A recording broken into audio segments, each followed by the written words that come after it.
Assalamualaikum warahmatullahi wabarakatuh. Bismillah, alhamdulillah, salatu wassalamu ala rasulillah Sayyidina Muhammad ibn Abdillah wa ala alihi wa sahbihi wa mawalah. La haula wa la quwata illa billah ma ba'da. Para alim, para ulama, para kiai, Kiai Misbah yang kalau hormati, yang kita cintai bersama, jajaran kiai yang gak bisa saya sebut satu persatu. Yang kita cintai Bunda Eva selaku wali kota Bandar Lampung, ya, Bunda Eva. Ya, alhamdulillah kan MKN loh. Pak Hanung Harimba Rahman dari UMKM, pemilik lapangan yang saya hormati, Tentara Nasional Indonesia, pemilik lapangan Saburai yang mengizinkan tempatnya untuk ditempati oleh acara Muktamar Nahdlatul Ulama. Para hadirin wal hadirat yang berbahagia, di undangan saya disuruh berbicara tentang apa tadi? Di undangan itu. Nah, pembukaan, terus di situ saya disuruh ngomong apa tadi, ada kok bunyinya. Sejarah apa tadi? Sejarah apa gitu? Sejarah perjalanan Islam Nusantara. Oh, sejarah perjalanan Islam Nusantara. Jadi Islam yang jalan-jalan ini. Ya kan, ini kita berbicara tentang Islam yang jalan-jalan. Karena memang Islam itu jalan. Karena Islam itu rahmatan lil alamin. Islam itu rahmat sekalian alam. Nah, alam ini luas. Alam ini luas, dari alam yang terlihat sampai alam yang tidak terlihat. Sementara Islam itu mulainya dari Arab. Jadi Islam itu mulainya dari Arab. Makanya kalau ketika sampai ke Indonesia, ya Islam yang jalan. Makanya ada istilah perjalanan Islam itu. Karena Islam itu takdirnya rahmatan lil alamin. Dia harus menjadi rahmat sekalian alam. Sementara Rasulullah itu ada di mulainya dari Arab. Makanya Islam itu ya jalan-jalan, benar-benar Islam itu berjalan. Makanya karena Islam itu berjalan dan Rasulullah pada ruang geografis dan ruang sosiologisnya menempati Arab dan tahun 600-an Masehi. Dan usia Rasulullah itu cuma 63 tahun. Artinya kehidupan Rasulullah itu berhenti di tahun 600-an. Dan berhenti di Madinah. Makanya kemudian Islam itu bergerak keluar gitu. Islam itu bergerak keluar. Nah, ketika Islam itu bergerak keluar, itu pasti ada aktornya. Ada aktornya. Aktornya ada, sistem sosiologinya juga ada. Jadi aktornya ada, makanya di dalam Islam itu ada siratal mustaqim, itu ada siratal ladzina an'amta alaihim. Ada jalannya orang-orang. Nah, orang yang ketemu Nabi itu namanya sahabat. Ya orang Arab, sahabat itu Bu Eva. Ya Bunda Eva, sahabat itu orang Arab. Makanya sahabat karena orang Arab namanya Abu Bakar, Umar, Utsman. Gak ada sahabat itu namanya Joni, itu gak ada. Gak ada itu, gak ada. Sahabat itu namanya Joni, itu gak ada. Atau sahabat itu Mukidi, itu gak ada. Itu menandakan bahwa Islam itu pertama tumbuhnya di Arab. Dengan gaya Arab. Bahasanya bahasa Arab. Nah, kenapa pilihannya adalah Arab gitu. Ya karena Islam itu mata rantai. Mata rantai dari agama Allah yang sebelum Rasulullah. Islam itu agama terakhir. Mata rantai. Nah mata rantai itu nggak boleh putus. Gitu kan. Harus nyambung. Nah sejarah kenabian itu ada di Arab. Dengan jazirah lebih spesifik Bani Israel. Makanya ketika Rasulullah turun adalah qad ja'akum rasulun min anfusikum. Jadi ada utusan dari bangsa kalian, maksudnya bangsa Arab. Karena sebelumnya adalah Bani Israel. Itu tempatnya di sekitar Filistin. Sekitar Filistin. Makanya ketika Rasulullah itu lahir dari bangsa Arab, orang Arab nggak kenal sama Rasul. Karena orang Arab ini tidak mengenal Nabi, nggak mengenal utusan. Karena konsep Rasul itu adalah konsep kitab suci. Nah pemegang kitab suci itu adanya di Filistin sama di sekitar Madinah. Yahudi Nasrani. Orang Arab itu penyembah berhala, pagan. Pagan nggak mengenal Nabi. Makanya ketika Nabi itu lahir di Mekah, orang Mekah nggak kenal Nabi itu apa. Mungkin sama lah kayak saya gini kan. Orang sini ketika saya datang disambut-sambut karena ngerti kiai. Karena sebelumnya sudah punya konsep kiai. Makanya ketika saya datang ya disambut-sambut, disungkem-sungkem, bahkan dimintai selfie. Ambil kroyok-kroyok, sepaksa-paksa mau jalan jadi gandoli gitu. Karena apa? Orang sini tahu konsep kiai. Coba ketika saya ke pedalaman Irian gitu, yang nggak pernah punya konsep tentang kiai. Mungkin saya ini dengan model kayak gini dikira tim pemburu babi, itu bisa jadi. Nah itu. Makanya kan orang Arab nggak kenal gitu, nggak kenal. Nabi opo itu nggak kenal. Makanya ketika diajari oleh Rasulullah ya susah. Diajari Rasulullah susah karena pelajarannya sendiri berbeda dengan pelajaran orang Arab, benar-benar pelajaran Nabi. Arab yang mengenal Tuhan banyak diajari Tuhan satu. Tugas Nabi dari dulu itu, Rasul itu mengajarkan Tuhan yang satu. Makanya walaupun budaya Arab itu Tuhannya banyak, tetap diajari Tuhan satu. Dari dulu Tuhan itu Allah itu nggak nampak. Makanya ketika biasanya orang Arab pun punya Tuhan patung, tetap diajari Tuhan tidak nampak. Jadi pelajaran ini nggak ada hubungannya dengan sosiologi, antropologi Arab. Gitu, nggak ada. Betapa susahnya. Orang Arab itu air susah, tapi malah toharoh harus pakai air. Diminum aja susah, malah disuruh mandi pakai air. Jinabat pakai air. Ya kalau orang Lampung jinabat gampang, airnya banyak. Dan jinabatnya jarang-jarang, paling sebulan 2 kali. Nah kalau di Arab sana syahwatnya gede. Air susah, suruh jinabat semalam 8 kali susah. Makanya dilawan pelajaran itu. Makanan susah. Disuruh sedekah. Makanan kan harus berburu di sana. Makanya laki-laki itu menangan karena mencari makan itu tugas laki. Laki kalau berburu, binatang buruan, berperang gitu.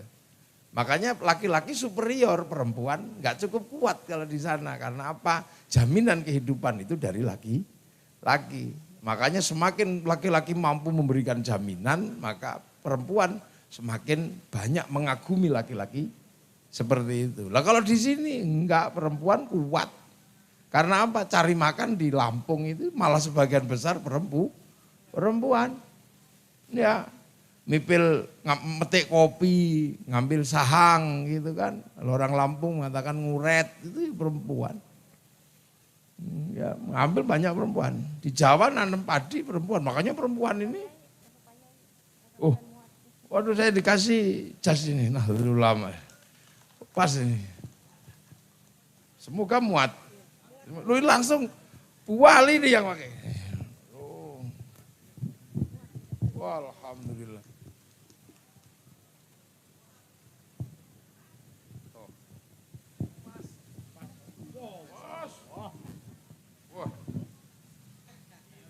Karena double Pak Yai. Iya nanti enggak double ini. Nah pas.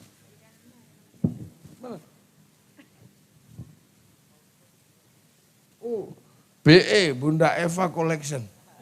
Oh ini saya dapat. Matur nuwun, terima kasih Bunda. Terima kasih. Wih enak ya.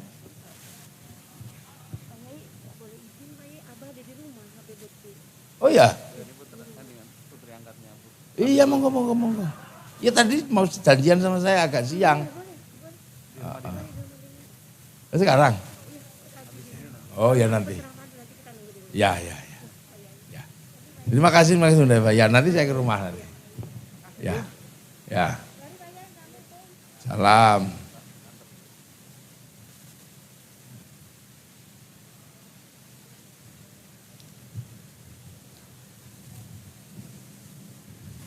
Ya, semoga jadi wali kota berkali-kali.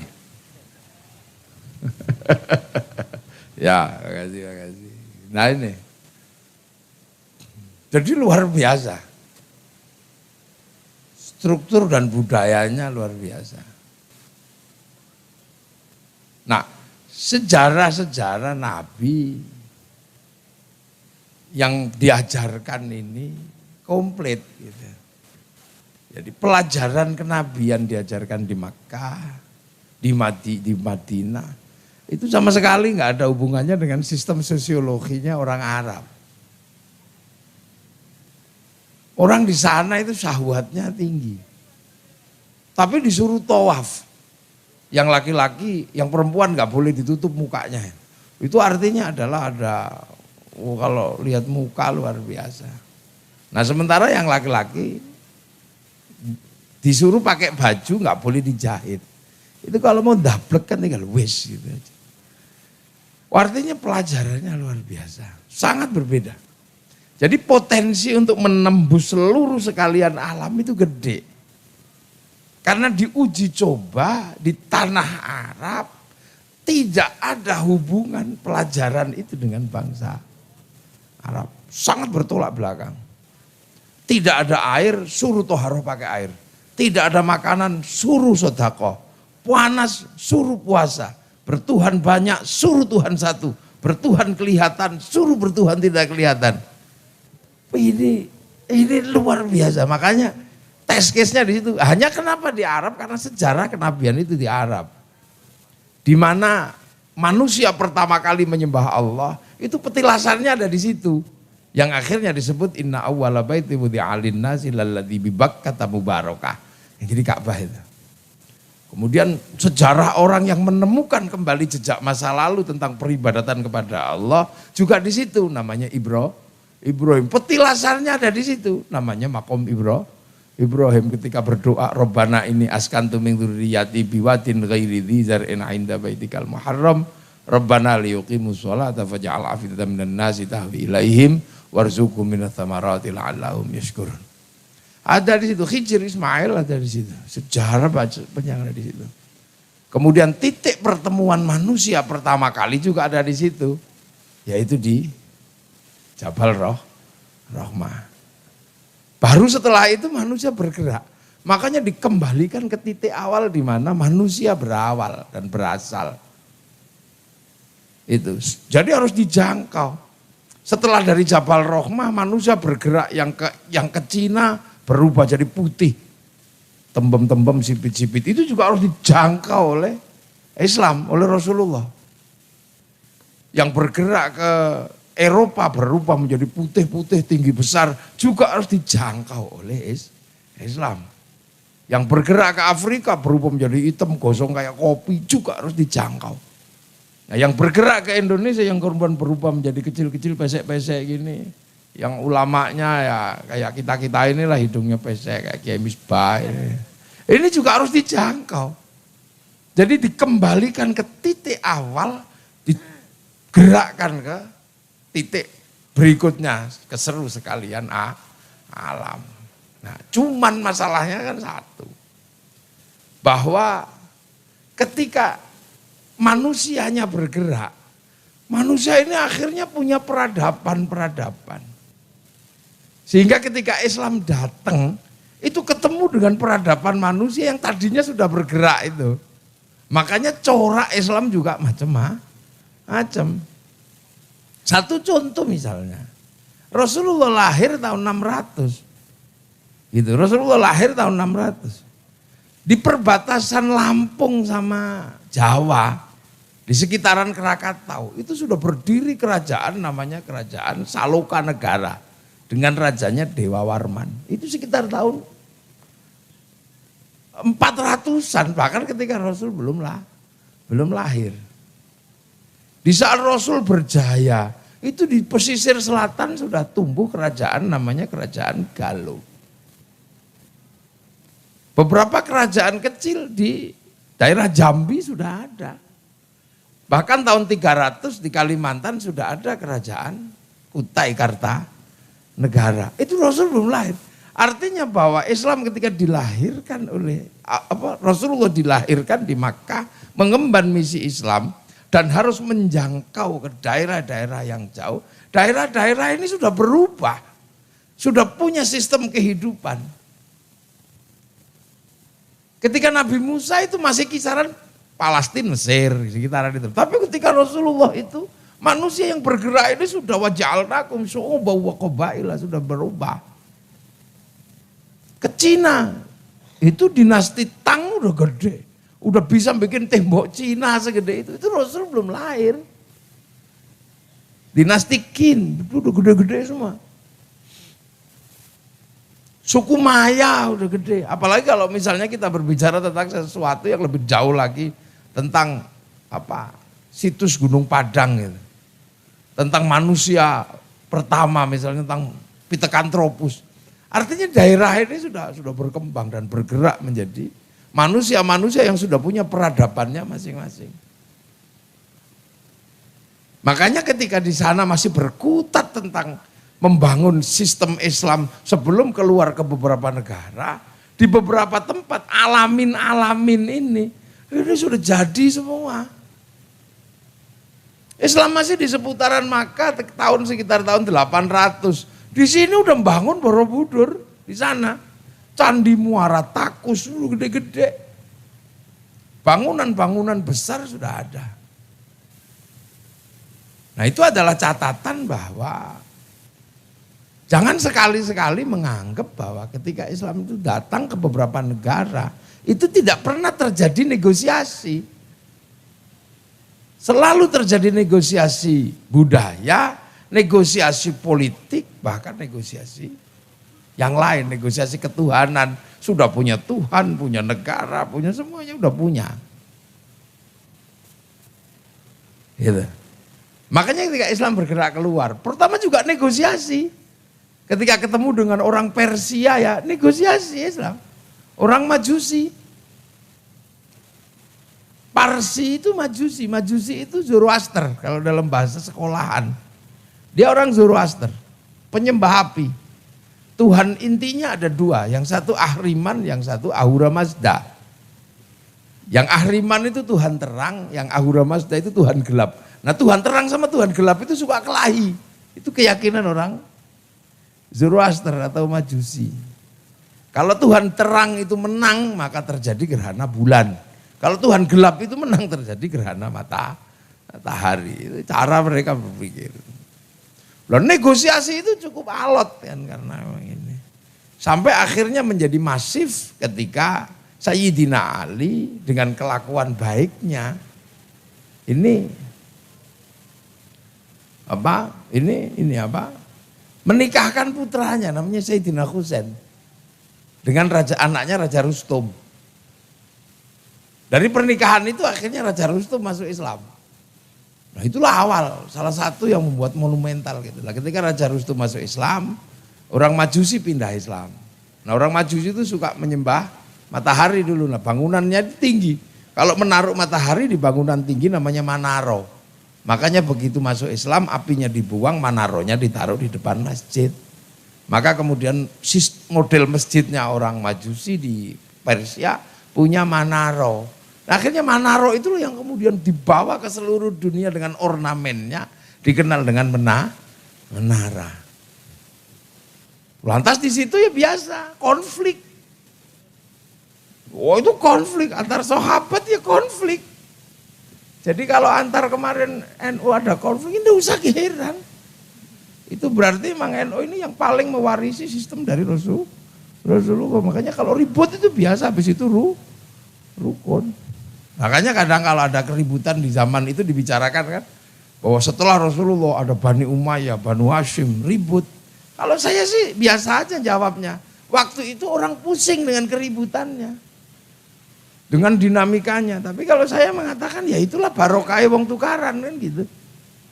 Berkahnya orang ribut akhirnya Islam bisa sampai ke Indonesia. Kalau nggak ribut tenang di sana ya nggak kemana-mana. Sampai kemudian Sayyidina Husain dipenggal kepalanya Karbala. Sehingga Sayyidina Husain dan keturunannya keluar dari Jazirah Arab. Itu diperingati. Padahal kalau kita sih kadang guraunya ya syukur juga. Walaupun nggak syukur dalam pengertian alhamdulillah gitu enggak, tapi ada hikmahnya. Oh ini loh hikmahnya ketika Sayyidina Husain dipenggal. Akhirnya yang terusir dari Jazirah Arab keturunan Rasulullah. Jadi akhirnya yang sampai ke Indonesia keturunan Rasulullah. Coba kalau waktu itu keturunan Rasulullah yang menang dan rombongannya Muawiyah yang kalah gitu. Ya rombongannya Muawiyah yang sampai ke sini. Jadi semuanya peradaban itu ratusan tahun berikutnya baru bisa diambil hikmahnya. Ketika terjadi situasi rumitnya luar biasa. Sampai Sayyid Ja'far Shadiq keturunan keempat gitu ya. Keturunan kelima setelah Rasulullah. Itu sampai mengeluarkan sholawat asghil.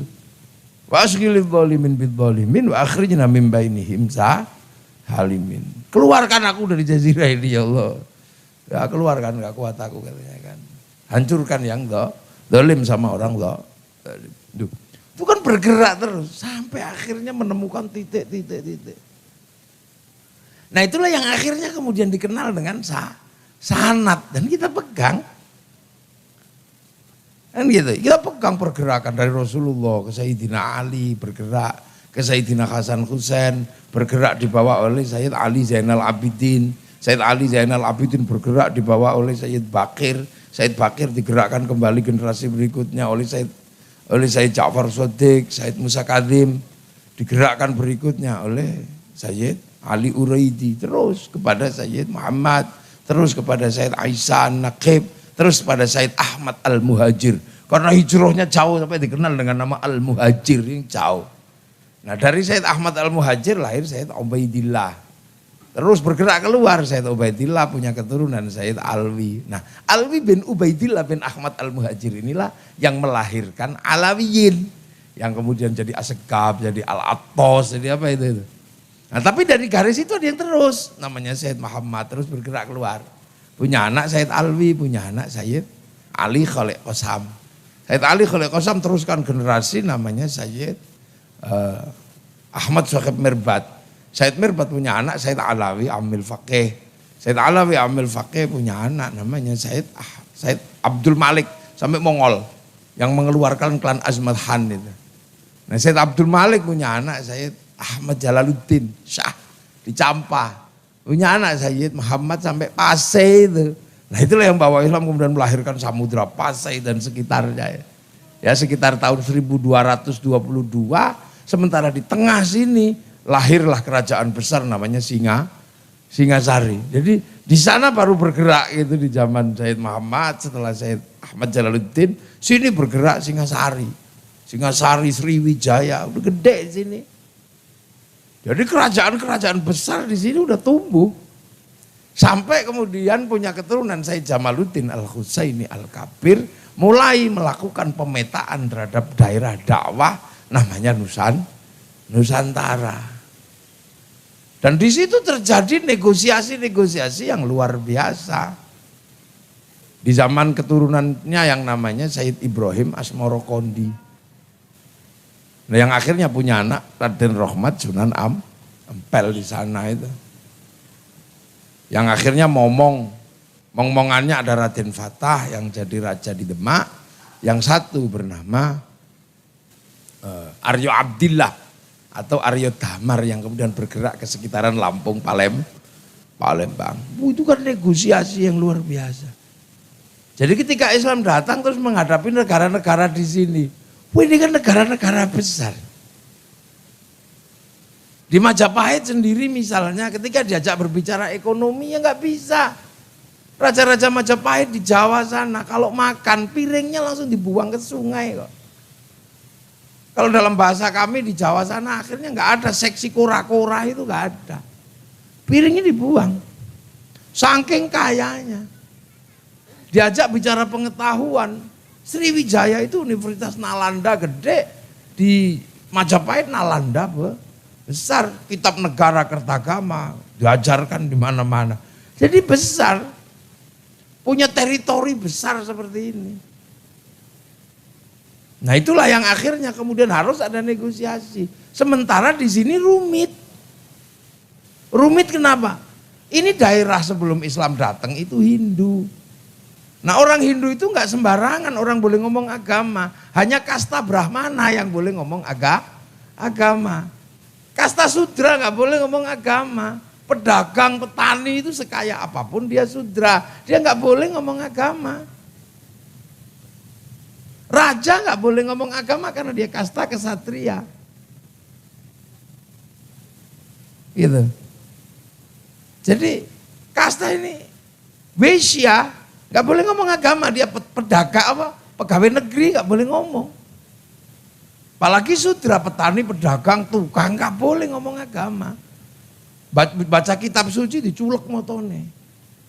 Kasta di bawahnya ada orang yang hidup itu meminta-minta paria, nggak boleh ngomong. Di bawah paria ada kuca. Kasta yang suka ngambil sedikit-sedikit tukang ngentit. Ya, kayak menyembunyikan bansos itu kan kuca itu. Di bawahnya ada meleka, maling tapi kalau ketahuan lari. Di bawahnya ada candala, maling tapi kalau ketahuan berani. Nah, yang bicara tentang agama itu Brahmana. Makanya kalau ada cerita tentang Islam disebarkan oleh saudagar itu ditolak secara epistemologi pengetahuan. Karena nggak bisa orang Hindu kok orang Sudra ngomong. Nah itulah makanya yang boleh ngomong Brahmana. Nah siapa yang bisa ngimbangi Brahmana ini? Nah itu wali. Makanya kalau ada orang bertanya kenapa yang menyebarkan Islam ke Indonesia itu wali? Yang ke Eropa panglima perang, yang ke Afrika panglima perang. Kenapa yang ke Indonesia itu wali? Nah ya karena yang bisa ngomong sederajat dengan Brahmana itu wali, sama-sama la khaufun alaihim walahum yakhzanun. Nah dalam titik pemahaman ini maka keyakinan santri yang menyebabkan Islam adalah wali itu dibenarkan secara epistemologi pengetahuan. Loh inilah. Jadi makanya ini wali. Nah terus ada yang nanya, wali itu referensinya apa? Wali kok ditanya referensi?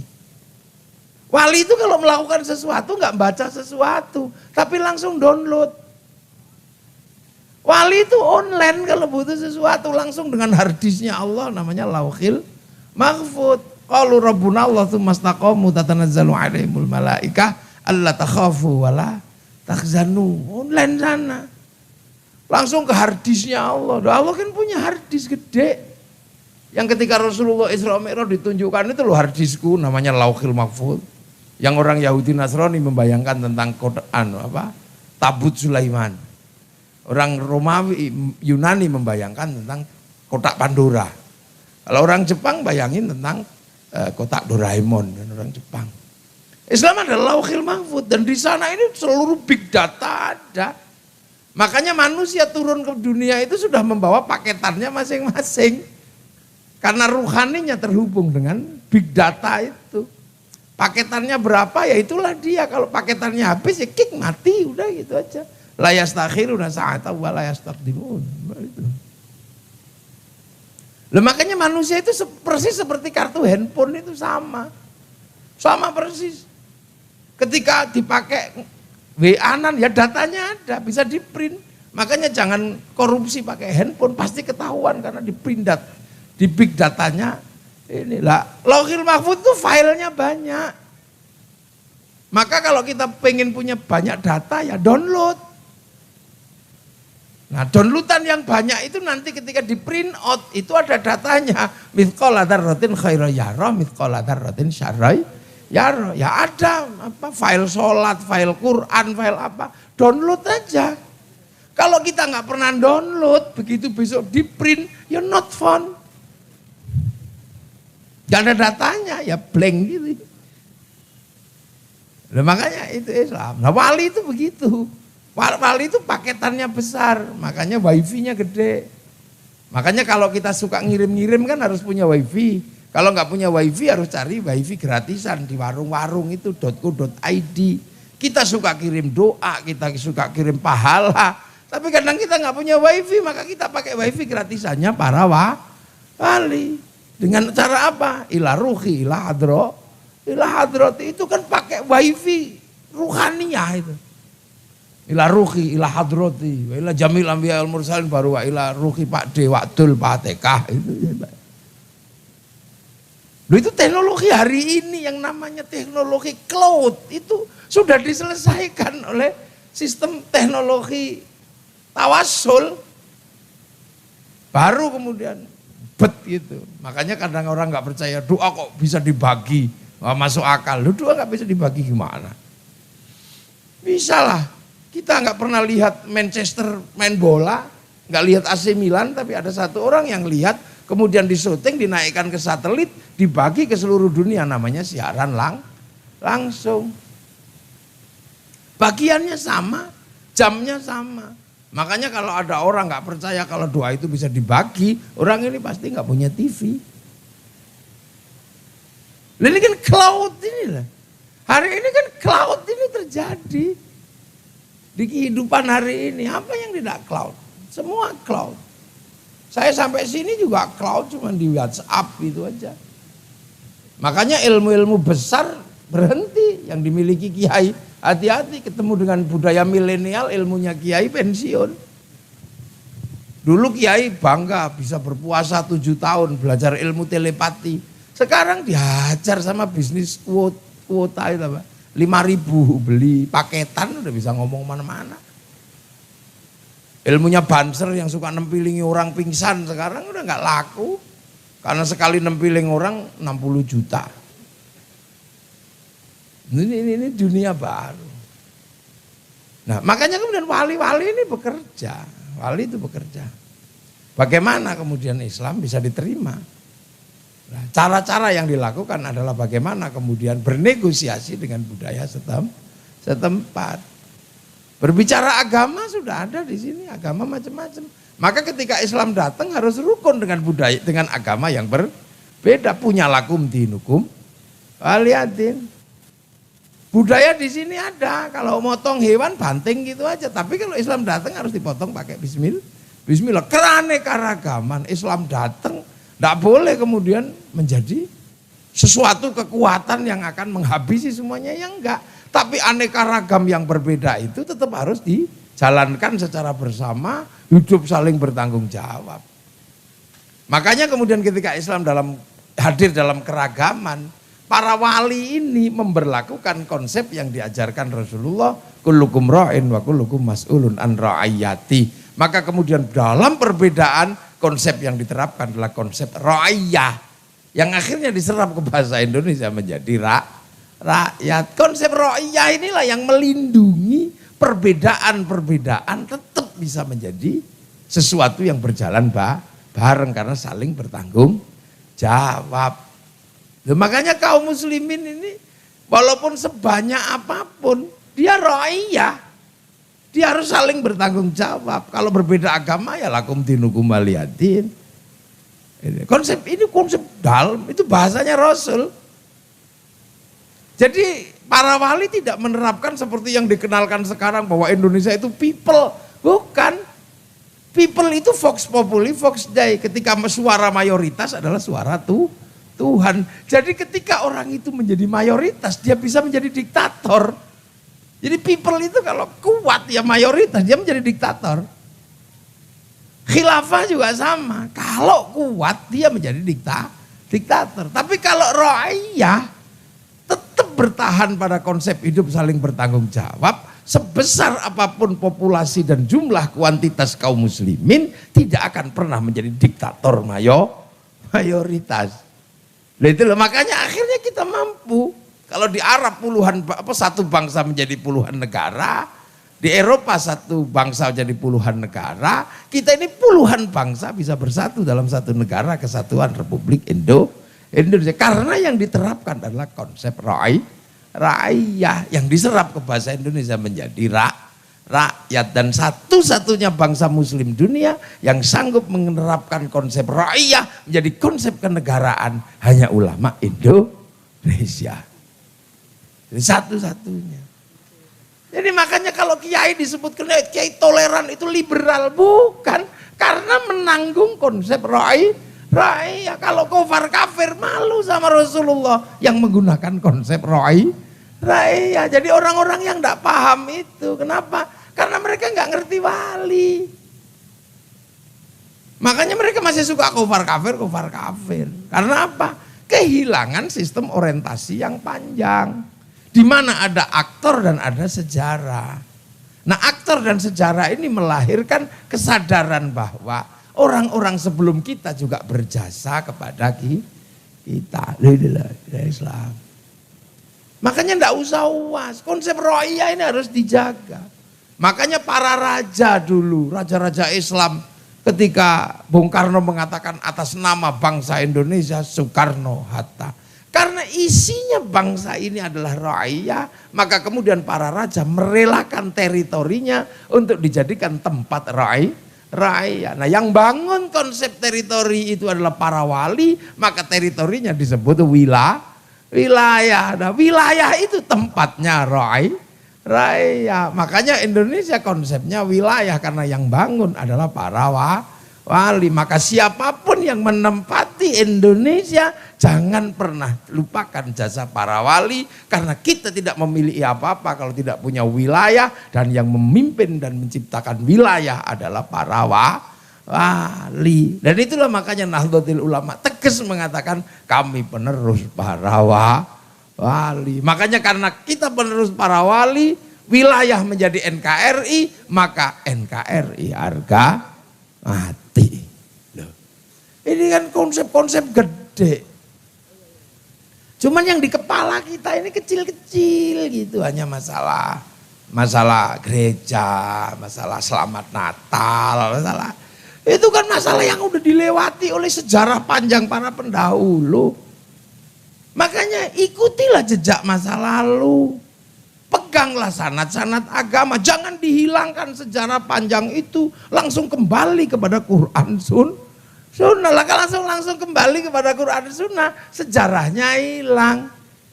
Sehingga yang dipikirannya adalah wakafa billahi syahida Muhammadur Rasulullah walladzina ma'ahu, orang-orang yang bersama Rasul asyidda'u alal kufar. Lah ini ada orang-orang yang disorientasi historis.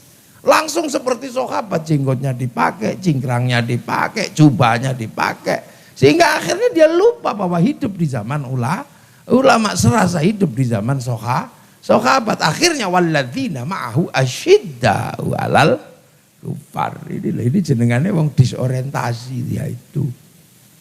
Sehingga akhirnya tidak ngerti produk-produk sejarah yang sudah lewat. Akhirnya ketika ada recycling produk-produk masa lalu yang sudah gagal, kayak produk khilafah, kayak produk Syiah Sunni, kayak produk Isbal, kan produk yang sudah pernah dilewati. Tapi karena orang nggak mengerti sejarah dan nggak mau menerima sejarah, maka menganggap ini produk baru. Sehingga produk baru ini ketika dipaksakan ke pasar yang ada, dia menjadi black market. Cuman black marketnya agama. Jadi masuk ke dalam black market religion, ada pasar gelap agama. Sekali lagi kemudian yang punya pasar tersendiri diantem karena nggak mau beli dengan produk recycling ini. Gitu. Ini problem yang cukup serius, dia nggak mau. Dan by the same. Makanya alhamdulillah sistem ra'iyah ini diberlakukan, kita bisa mempertemukan titik-titik perbedaan. Makanya Islam ini kalau kepegang para ulama, mempertemukan perbedaan, disatukan. Karena apa? Karena Islam ini menghantarkan manusia kembali kepada Allah dengan selamat. Ya kiai dimanapun dari dulu kerjaannya cuman itu. Apa? Husnul khotimah itu cita-cita. Jadi minat dari dunia ilat daril akhirah, husnul khotimah itu ya itu. Itu pekerjaan kiai. Makanya kiai itu selalu mengatakan, ya sholat, ya puasa. Tapi jangan lupa ketika mengajarkan Islam, Islam ini lewat manusia ini yang harus diselamatkan lewat dunia. Sholat itu diajarkan, tapi sholat ini lewat dunia. Makanya akhirnya sholat itu tidak independen. Kenapa sholat tidak independen? Karena sholat itu harus nutup aurat. Aurat itu ditutup dengan kain. Maka akhirnya sholat juga membicarakan hubungan baiknya dengan pabrik kain. Sholat itu harus bikin masjid. Maka kemudian akhirnya sholat berhubungan dengan tanah yang mau dipakai masjid. Maka sholat berhubungan dengan BPN. BPN berhubungan dengan negara. Dia harus ada bangunannya terbuat dari batu. Itu kan, terbuat dari batu. Lah batu itu dicampur sama pasir, yang mengikat itu semen. Maka sholat akhirnya berhubungan dengan pabrik semen. Lu gimana kita? Tiba-tiba itu dunia, itu bid'ah dunia, ini bid'ah akhirat. Lu kamu itu aneh-aneh aja, ya itu. Dunia ini mengantarkan manusia, cuma manusia itu hidup di dunia. Lah dunia itu temannya banyak. Orang zakat itu pakai makanan pokok, artinya berhubungan dengan sistem pertanian, berhubungan dengan sistem perdagangan. Puasa itu persoalan menahan makan, maka puasa itu berhubungan dengan buka puasa. Buka puasa itu hubungannya dengan pasar, ada kolak, ada mercon, ada apa-apa. Di Islam itu hubungannya jadi temannya banyak. Berhubungan dengan buka puasa itu berhubungan dengan bumbu. Bumbu itu berhubungan dengan garam, dengan merica. Yang nanam siapa, yang bikin garam siapa. Sementara kita nggak ngerti bahwa produsen garam itu kencing ditambah garamnya, kita juga nggak ngerti. Loh, ini dunia, jadi semuanya. Haji itu kembali kepada titik. Walillahi 'alan nasi hijjul baiti man istata'a ilaihi sabila. Tapi haji itu temennya banyak karena orang sini harus naik pesawat. Itu urusannya dengan Rolls Royce, urusannya dengan Boeing, urusannya dengan Airbus. Yang itu bukan produsennya kaum muslimin. Sebagian besar orang-orang Yahudi, perusahaan besar-besar Yahudi. Lah kalau kemudian Yahudi mati, ya jangan gitu. Mati semua ya kita pergi kaji renang kan gitu. Lu ini kehidupan. Karena apa? Dunia itu punya teman banyak. Karena dunia itu dibikin oleh Allah. Idza arada syai'an ayyaqula lahu kun fayakun. Lah kun itu dari kana. Lah kana itu wa akhwatuha. Karena itu temannya banyak. Kana itu usil. Lah ini kadang orang lagi kiai itu makanya ini diurusi. Makanya kiai ini nggak pernah melupakan itu. Makanya saya ini termasuk kemarin sebelum diputuskan tanggal 22-23, saya ini termasuk mengusulkan muktamar bulan Juni. Saya sendiri mengusulkan muktamar bulan Juni. Kenapa? Udah nggak hujan. Biar NU dan teman-temannya itu bisa ikut muktamar gitu saya waktu itu. Loh NU itu kan temannya banyak, saya ini kan ngaji, temannya banyak. Makanya NU itu kalau mau apa mengajak temannya, makan aja ngajak temannya, ayo makan bareng. Sudah makan bareng, ayamnya jadi satu biar dibagi-bagi tumpengan. Nah, orang mati ngajak temannya, ngajak tetangganya sampai 40 hari. Gitu. Sholawatan, ngajak temannya, sholawat toh aslinya kan. Ayyuhalladzina amanu shollu alaihi wasallimu taslima. Tapi begitu pegang kiai sholat ngajak temannya, manggil Habib Syekh. Kalau Habib Syekh datang, temannya datang semua. Pabrik son laku, ayo. Terop laku, semuanya laku kalau udah sholawatan. Slayer laku, gagang pancing laku untuk begini-begini. Semua laku, roda ekonomi berputar. Odong-odong laku.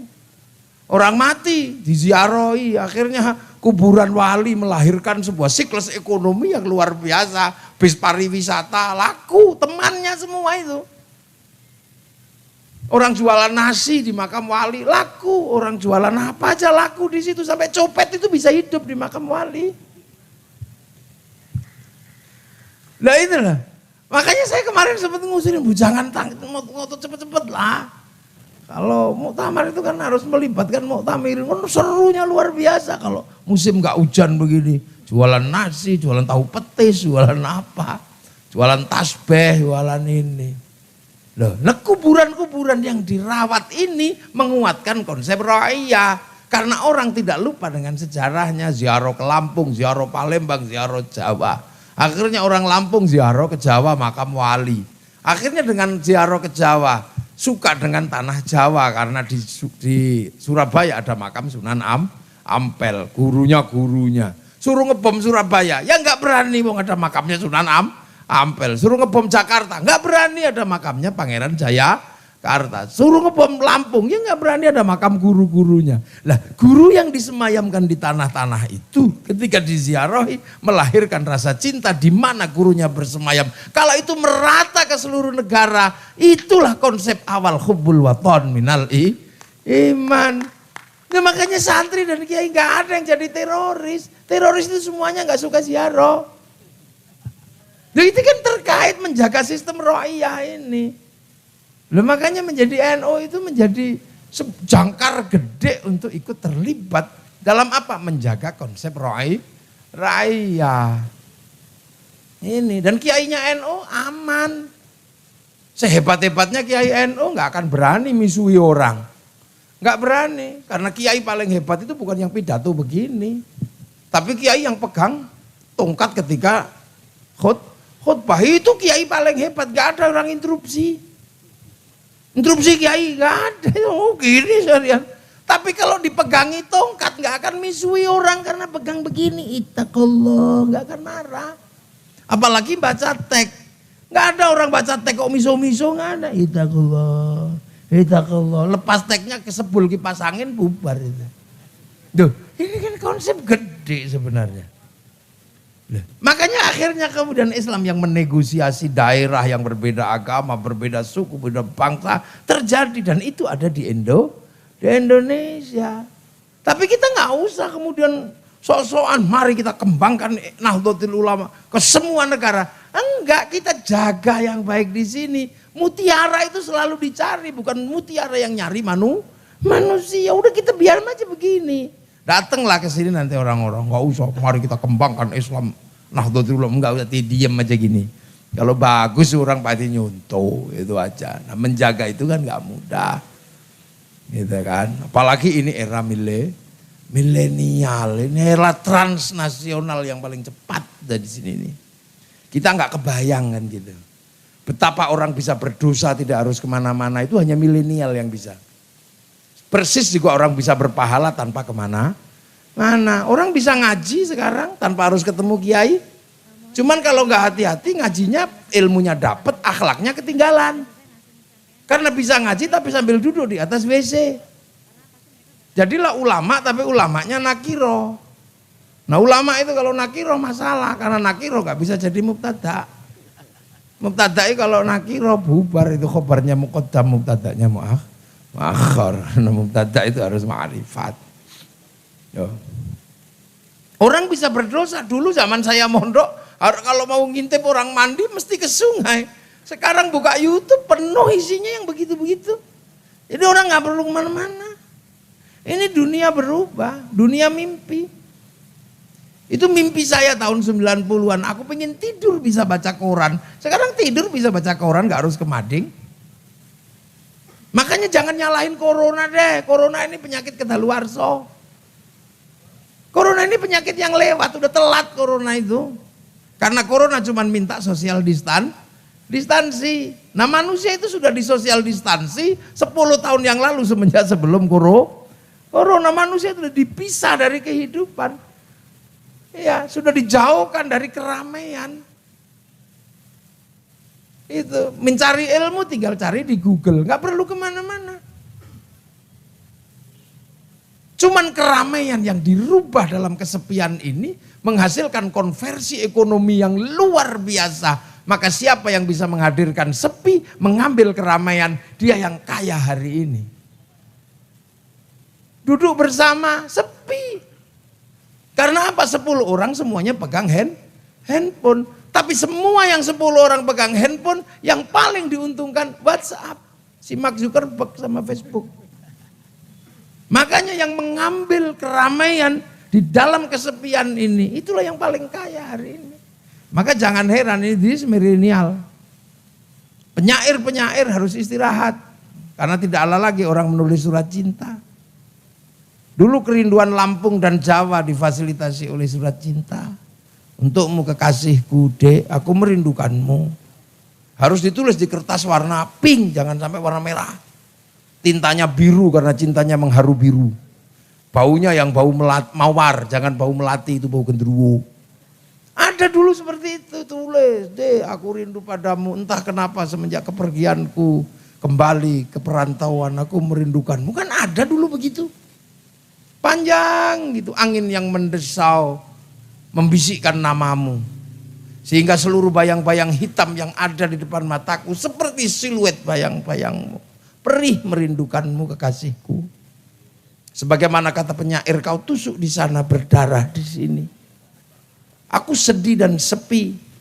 Dulu begitu. Sekarang saya rausum. Raumum.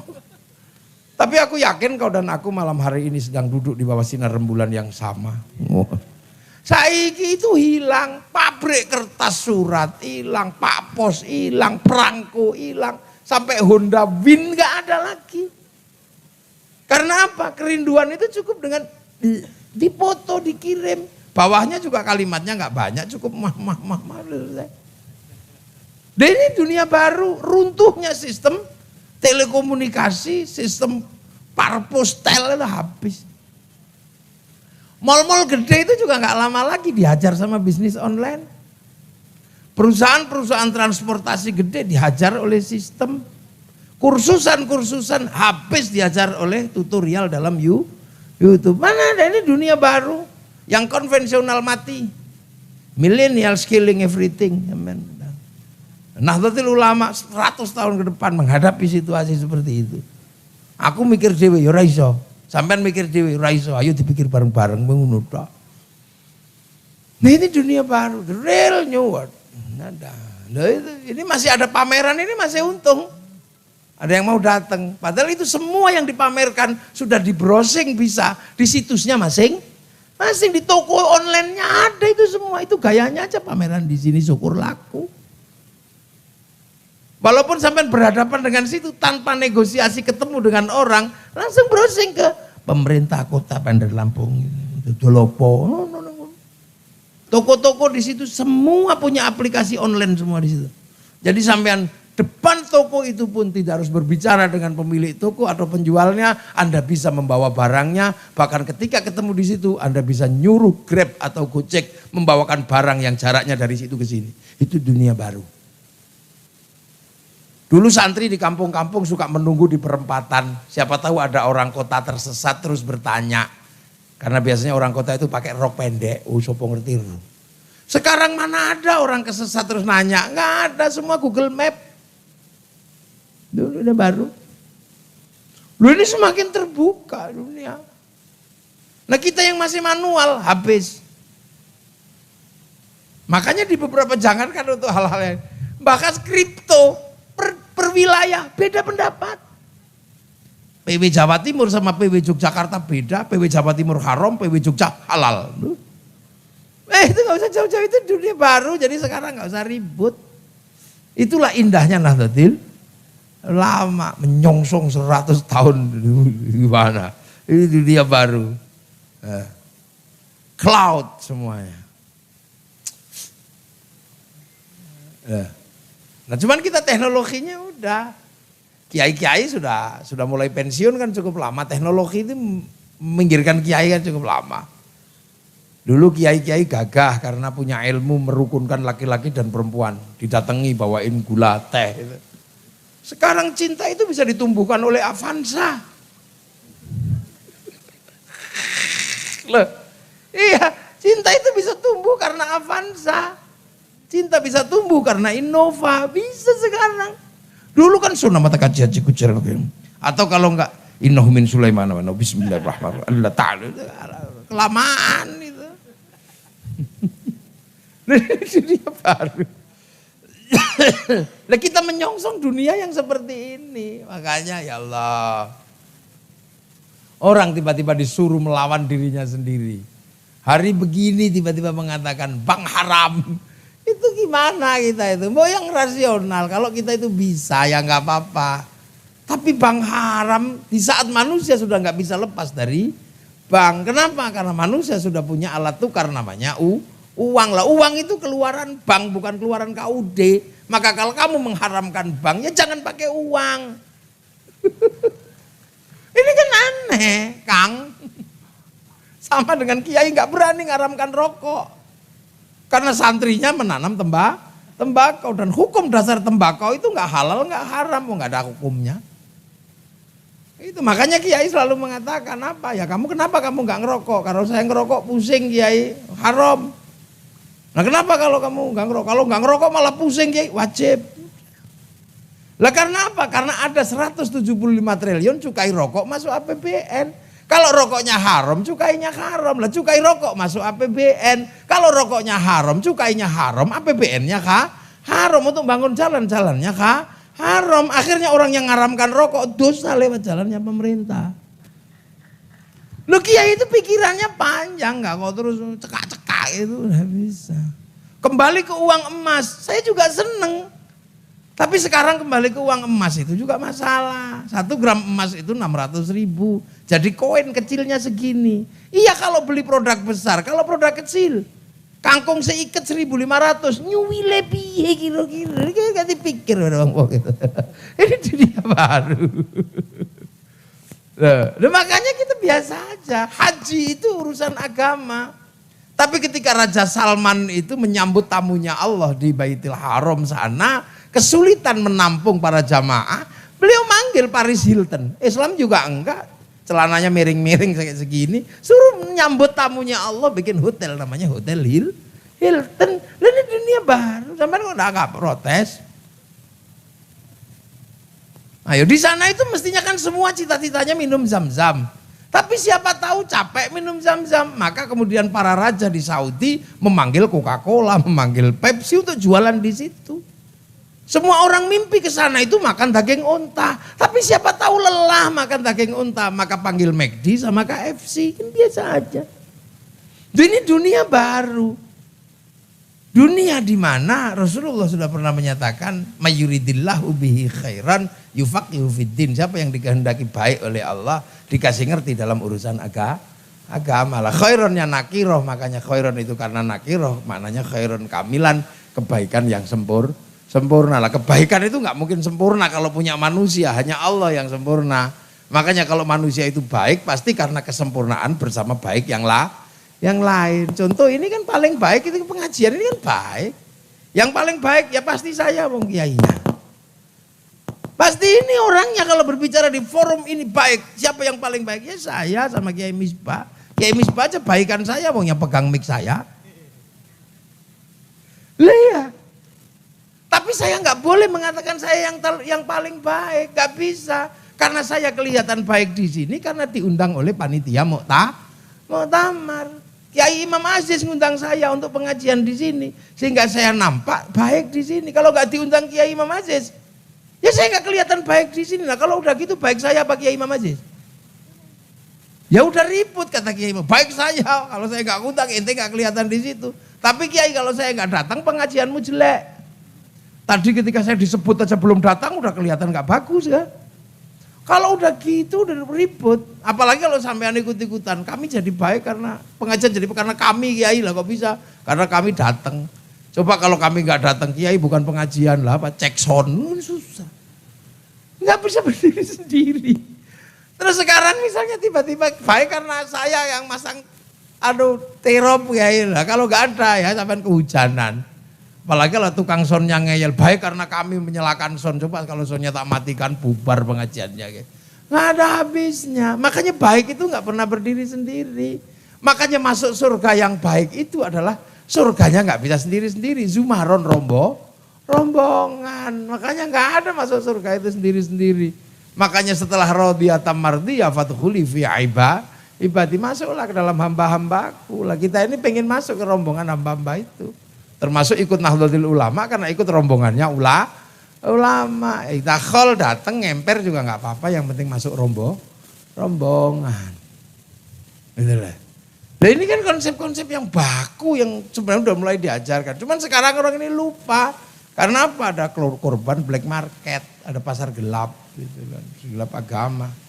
Black market religion ini gitu. Apalagi ketika Amerika ngeramal ada class civilization yang dilakukan oleh Samuel Huntington. Arab sama Amerika sama Cina akan perang agama. Semua orang yang nggak punya jangkar agama investasi. Nah itulah black market lahir di situ. Ternyata Cina sama Arab perangnya bukan perang agama, perang produktivitas. Karena Cina sejarah agamanya udah cukup tua. Tuhan larang judi, dia bikin dewa judi biasa dari dulu. Tuhan larang mabuk, dia bikin dewa mabuk. Tuhan kalau terlalu berkuasa di dalam tradisi Cina dinaiki Sun Gokong tuh berabrik sampai Tuhan yang ngungsi. Lu itu kan di sana jadi ini udah melewati fase-fase gede. Makanya jangan mundur. Tiba sekarang mundur. Khilafah, lo khilafahnya siapa sekarang? Oke. Ati Allah, wa atiur Rasul, taat kepada Allah dan Rasul. Begitu wa ulil amri minkum, kumnya itu siapa? Pasti ribut karena rebutan kum itu. Ya inilah. Ayo mana? Yang main musik tadi? Oh, hilang ayo sekali-sekali lah kata. Saya juga bisa kalau nyanyi aja. Ya milenial. Apalagi udah pakai jas begini, harus bisa. Ayo mana yang main musik? Oke, Gus, habis ini nanti kita akan mash up bareng-bareng Qasidah Muktamar punya Kiai Haji Afifuddin Muhajir. Enggak, saya mau nyanyi dulu itu. Oh, oh Gus maafin khususon ini. Monggo Mas silakan Gus Sastro. Bisa ke atas panggung kita mengiringi Gus Muafik. Boleh kita berikan tepuk tangan untuk Gus Muafik. Luar biasa sekali. Ini momen istimewa ya. Spesial, jarang-jarang. Ayo mana? Nah. Ayo mana? Lu kok cuma 2? Banyak ini Gus. Satu banyak. dapil. Satu dapil. Gak apa-apa. Kiai Misbah ini suaranya bagus. Tapi khusus. Boleh mikrofonnya Mas? Khusus sholawat.